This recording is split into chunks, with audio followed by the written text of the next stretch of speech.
Marzipan, endlich finde ich dich. Ich hatte Besuch. Aha, und von wem? Von einem höheren Verwandten. Von welchem? Von deinem Onkel aus dem Rüblifeld, von deiner Tante aus dem Erdbeerfeld, von deinem Cousin aus dem Kornfeld oder von deiner Cousine aus dem Obstgarten? Meinst denn du, ich hätte nur simple Regenwürmer als Verwandte? Nein, überhaupt nicht. Also, aber hast du denn noch andere Verwandte? Spulwürm, Bandwürm, Blattwürm, Schlauchwürm, Schnurrwürm, Ringelwürm, Pfielwürm, Eichelwürm. Ah, so viele verschiedene Verwandte. Ist extrem. Ja, ich meine, es gibt auch grosse Müsse, kleine Müsse, weisse Müsse und braune Müsse, aber welcher von diesen Ringelspul und so Würm hätte ich denn besucht? Du wirst die Höhe von meinem Besuch sicher nie verraten. Ein Bandwurm? Nein. Ein Pfielwurm? Nein. Etwa ein Schlauchwurm? Nein. Und den weiss ich nicht. Ein Bücherwurm. Ein Bücherwurm? Aha. Und wo kommt der her?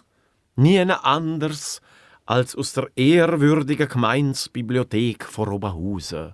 Was macht denn so ein Bücherwurm den ganzen Tag? Er hat sich gerade durch ein Buch durchgegessen, bevor er mich besucht hat.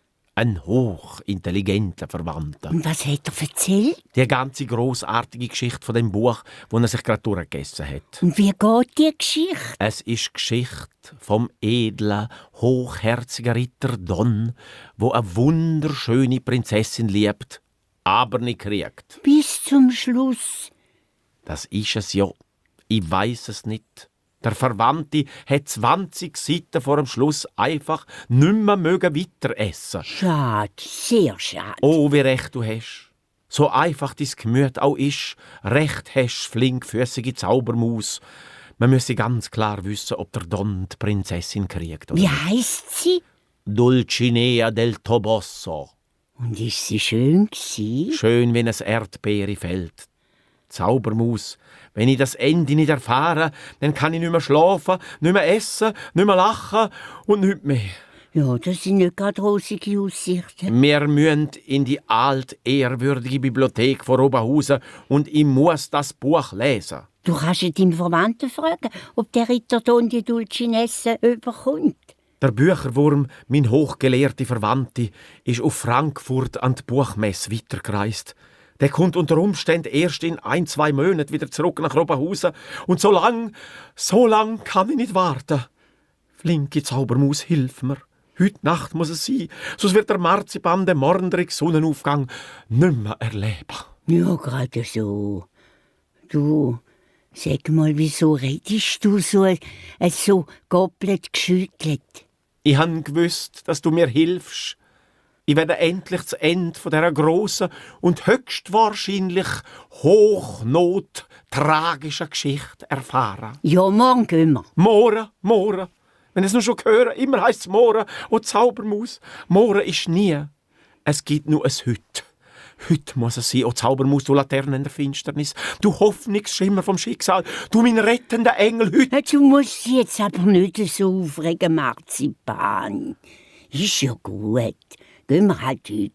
Wir fahren mit dem Bötli bis zum Wasserfall und dort machen wir einen Flüger und mit dem fliegen wir über den Wasserfall bis auf Oberhausen. Auf in den Kampf, Freunde, mir nach, grad sofort.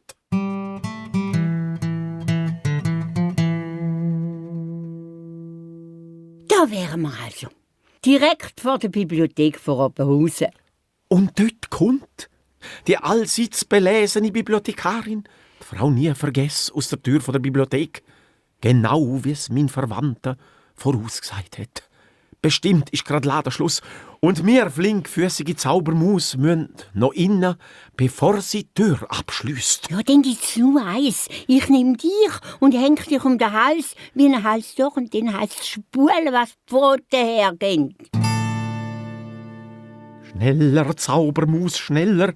Sie nimmt schon die Schlüssel für. Kann auch nicht mehr als spielen, oder? Jetzt steckt sie den Schlüssel ins Schlüsselloch. Jetzt öffnet sie nochmal die Tür. Das ist unsere Chance. Zaubermaus, schnell. Bin schon unterwegs. Hopp und innen und Türen zu und absteigen. O flinkfüßige Zaubermaus. Es ist eine hochherzige, mutige, kühne Tat gsi, wo ich dir werde reichlich belohnen. Nimm mich auch Wunder, mit was? Du bist doch so arm wie eine Rillemaus. So züchen wir denn in die hehren Räume von der Robenhauser Bibliothek ein. Was einziehen? Willst aber nicht für immer da bleiben, oder? Schwieg, Zaubermaus, und entehr die hohe Würde von dem geweihten Ort nicht mit unnützem Geschwätz. Ich glaube, der Marzipan ist langsam übergeschnappt. So, da ist das Buch. Genau, wie es mein hochweiser Verwandter beschrieben hat, beim Buchstaben C. Wir holen es jetzt aus dem Gestell. Hilf, anpackige Zaubermaus. Ja, für das bin ich dann wieder gut. Da, wir schlagen die letzten 20 Seiten auf. Und, was ist? Maus, stör mich jetzt nicht. Ich erzähle dir dann alles, wenn ich die 20 Seiten gelesen habe. Also wir gewöhnlich an uns warten, bis die gescheiten Würmer das Ende dieser Geschichte erfahren haben. Auch wenn im Moment nichts läuft, so ist doch die Spannung fast unerträglich. Wird der Ritter Don seine Prinzessin auf den letzten 20 Seiten doch noch bekommen? Im Moment ist noch alles offen. Ihr könnt sie finden und sie heiraten und gehen ins Schloss und machen ein Fest und eine Hochzeit und wären glücklich, bis sie ans Leben sind. Aber es gibt noch ganz andere Möglichkeiten. Sie könnten sich finden und merken, dass sie nicht zusammenpassen. Und dann könnte man das nächste Buch über die Scheidung schreiben. Oder sie hat einen anderen gefunden und der Ritter stirbt vor Kummer. Oder er findet den anderen und sie stirbt vor Kummer. Du, Marzipan, weiss die Prinzessin überhaupt, dass er sie liebt? Sie ist keine Prinzessin. Was? Keine Prinzessin? Sie ist nur eine Magd. Und sie heisst gar nicht Dulcinea del Toboso, sondern Antonza Lorenzo. Und sie tut am liebsten Schweimetzgen. Ums Himmelsgütigen Willen. Den hat ihm Verwandte die Geschichte aber schlecht erzählt. Nein, der Ritter Don selber. Der glaubt bis zum Schluss, dass sie eine Prinzessin ist. Und er behandelt sie, als ob sie eine Prinzessin wäre. Er ist überhaupt ein kurioser Ritter. Meint, der Windmühle sei ein Drachen und wo er einmal im Sumpf steckt, behauptet er steif und fest, er reite auf einer Wolke. Und es lachen ihn immer und überall, alle lachen ihn aus. Ja, und der Schluss? Noch komischer. Er liegt in seinem Bett und alle, die ihn ausgelacht haben, kommen und sagen ihm Ciao, bevor er stirbt. Und sie sagen ihm, er sei ein grosser Ritter gsi und dass sie ihn bewundern und dass sie ihn alle sehr gerne haben. Und dann ist fertig. Ja, dann ist fertig. Und wir? Was machen wir? Ja, ich weiss auch nicht. Ich glaube, jetzt gehen wir halt heim. Ja, und dann spielen wir Don und Dulcinea. Du bist Ritter Don und ich bin Dulcinea, wo dich nicht will. Und am Schluss dir Ciao sagen. Aus einem Lied ist einmal ein Mann rausgekommen und hat gesagt, aus einem Lied ist auf das Mal ein Mann rausgekommen und hat gesagt, guten Tag. Und der Mann hat eine Frau gesehen. Weil aus dem Lied ist auf das Mal eine Frau rausgekommen und hat gesagt, aus dem Lied ist auf das Mal eine Frau rausgekommen und hat gesagt, guten Tag. Und der Mann hat die Frau gesehen. Und die Frau hat ein Kind gehört, weil aus dem Lied ist auf das Mal ein Kind rausgekommen und hat gesagt, aus dem Lied ist auf das Mal ein Kind rausgekommen und hat gesagt, guten Tag. Und der Mann hat die Frau gesehen. Und die Frau hat das Kind gehört und das Kind hat die Welt geschmeckt, weil aus dem Lied ist auf das Mal eine Welt rausgekommen und hat gesagt, aus dem Lied ist auf das Mal eine Welt rausgekommen und hat gesagt, guten Tag.